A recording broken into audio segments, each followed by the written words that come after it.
Voces y Palabras de Fe presenta Los Atributos de Dios. Escrito por Arthur W. Pink. Revisado y editado por Voces y Palabras de Fe. Capítulo 2. Los decretos de Dios.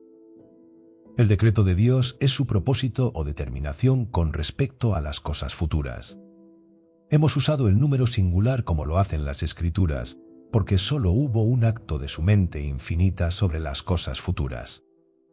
Pero hablamos como si hubiera habido muchos, porque nuestras mentes solo son capaces de pensar en ciclos sucesivos, a medida que surgen pensamientos y ocasiones, o en referencia a los diversos objetos de su decreto, los cuales, siendo muchos, nos parecen requerir un propósito diferente cada uno.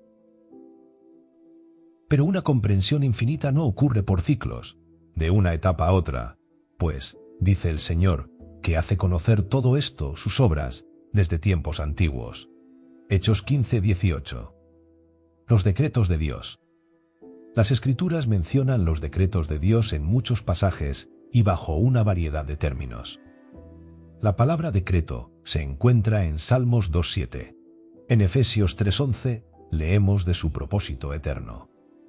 En Hechos 2:23 de su determinado consejo y anticipado conocimiento.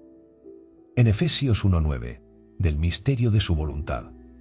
En Romanos 8:29 que Él también los predestinó. En Efesios 1:9 de su beneplácito. Los decretos de Dios se llaman su consejo para indicar que son perfectamente sabios. Se les llama la voluntad de Dios para mostrar que Él no estaba bajo ningún control, sino que actuó de acuerdo con su propia voluntad. Cuando la voluntad de un hombre es la regla de su conducta, usualmente es caprichosa e irrazonable. Pero la sabiduría siempre está asociada con la voluntad en los procedimientos divinos y, en consecuencia, se dice que los decretos de Dios son el designio de su voluntad. Efesios 1:11. Los decretos de Dios se relacionan con todas las cosas futuras sin excepción. Cualquier cosa que se haga en determinado momento ya estaba preordenada antes de que comenzara el tiempo.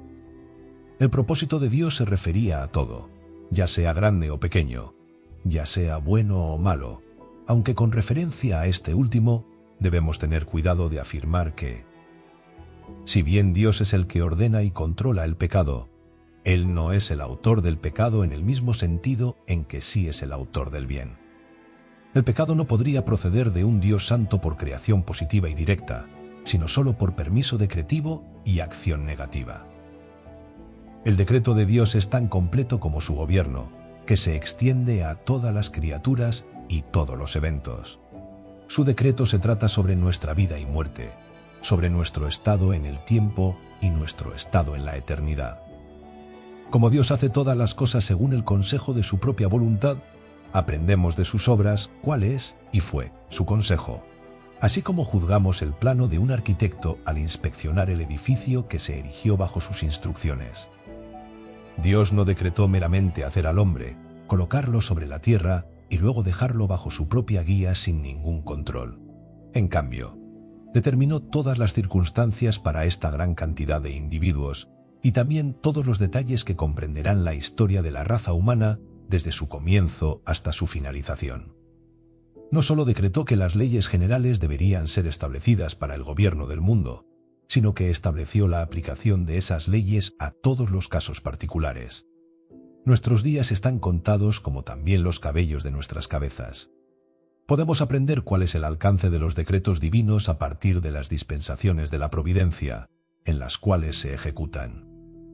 El cuidado de la providencia alcanza hasta las criaturas más insignificantes y los eventos más pequeños. La muerte de un gorrión y la caída de un cabello. Propiedades de los decretos divinos. Consideremos ahora algunas de las propiedades de los decretos divinos. En primer lugar, son eternos. Suponer que alguno de estos decretos se hizo en el tiempo es suponer que ha ocurrido una nueva ocasión, que ha surgido algún evento imprevisto o una combinación de circunstancias que ha inducido al Altísimo a tomar una nueva resolución. Esto generaría el argumento de que el conocimiento de la deidad es limitado y que Él se está volviendo más sabio con el paso del tiempo, lo cual sería una blasfemia horrible. Ningún hombre que crea que la comprensión divina es infinita, incluyendo el pasado, el presente y el futuro, aceptará jamás la doctrina errónea de los decretos temporales. Dios no ignora los eventos futuros que serán ejecutados por las voluntades humanas. Él los ha predicho en innumerables casos, y la profecía no. Es más que la manifestación de su eterno previo conocimiento, presciencia. Las Escrituras afirman que los creyentes fueron escogidos en Cristo antes de la fundación del mundo. Sí, que la gracia les fue dada a ellos desde entonces. En segundo lugar, los decretos de Dios son sabios. Su sabiduría se muestra en la selección de los mejores fines posibles y los medios más adecuados para cumplir sus decretos.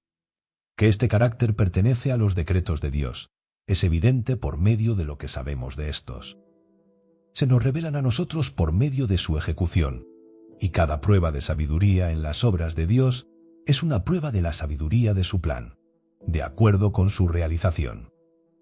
Como declaró el salmista, «Cuán innumerables son tus obras, oh Jehová. Hiciste todas ellas con sabiduría». De hecho, es solo una muy pequeña parte de ellas lo que cae bajo nuestra observación. Sin embargo, debemos proceder aquí como lo hacemos en otros casos y juzgar el todo por la parte, es decir, lo desconocido por medio de lo conocido. Aquel que percibe el admirable ingenio en el funcionamiento de las partes de una máquina después de haber tenido la oportunidad de examinarla, naturalmente, es conducido a creer que las demás partes de esta máquina son igualmente admirables.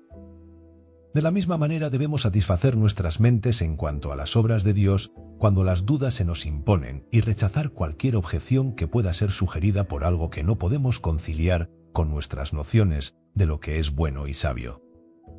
Cuando alcanzamos los límites de lo finito y miramos hacia el misterioso reino del infinito, exclamemos: «Oh profundidad de las riquezas de la sabiduría y de la ciencia de Dios». Romanos 11:33. En tercer lugar, son libres. ¿Quién enseñó al Espíritu de Jehová o le aconsejó enseñándole? ¿A quién pidió consejo para ser avisado? ¿Quién le enseñó el camino del juicio o le enseñó ciencia o le mostró la senda de la prudencia? Isaías 40:13-14. Dios estaba solo cuando hizo sus decretos y sus determinaciones no fueron influenciadas por ninguna causa externa. Él era libre de decretar o no decretar, y decretar una cosa y no otra. Esta libertad la debemos atribuir a aquel que es supremo, independiente y soberano en todos sus actos. En cuarto lugar, son absolutos e incondicionales. La ejecución de estos no se suspende bajo ninguna condición que pueda o no cumplirse. En cada caso donde Dios ha decretado un fin, también ha decretado todos los medios para dicho fin. El que decretó la salvación de sus elegidos, también decretó obrar fe en ellos. Mi consejo permanecerá y haré todo lo que quiero. Isaías 46:10.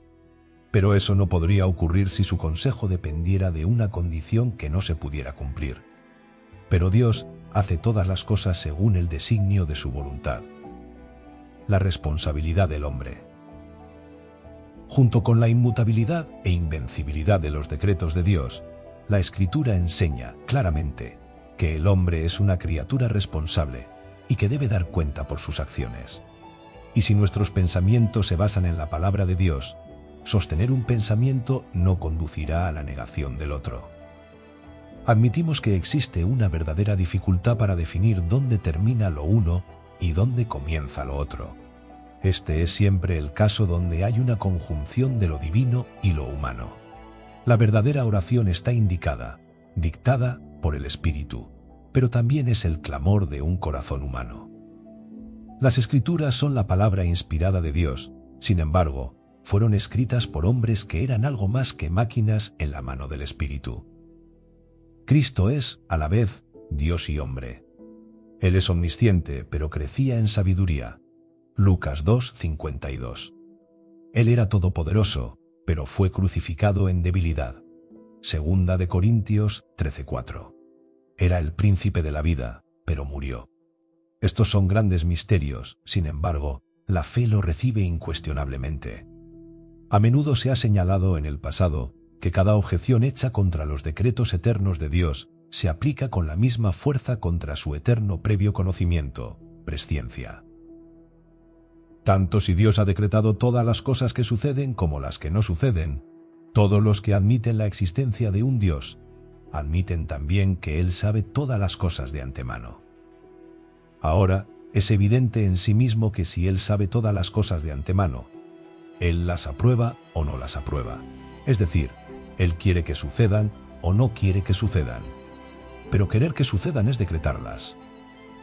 Finalmente, intente conmigo asumir y luego contemplar lo contrario. Negar los decretos divinos sería predicar un mundo y todos sus asuntos regulados por el azar sin diseño o por un destino ciego. Entonces, ¿qué paz, qué seguridad, qué consuelo habría para nuestros pobres corazones y mentes? ¿A qué refugio podríamos acudir en la hora de necesidad y prueba? Ninguno en absoluto. No habría nada mejor que la negra oscuridad y el despreciable horror del ateísmo. Oh lector mío, cuán agradecidos deberíamos estar de que todo esté determinado por la infinita sabiduría y bondad. Cuánta alabanza y gratitud le debemos a Dios por sus decretos divinos. Es por estos que sabemos que a los que aman a Dios, todas las cosas les ayudan a bien. Esto es, a los que conforme a su propósito son llamados. Romanos 8:28. Bien podemos exclamar, porque de Él, y por Él, y para Él, son todas las cosas. A Él sea la gloria por los siglos. Amén. Romanos 11:36.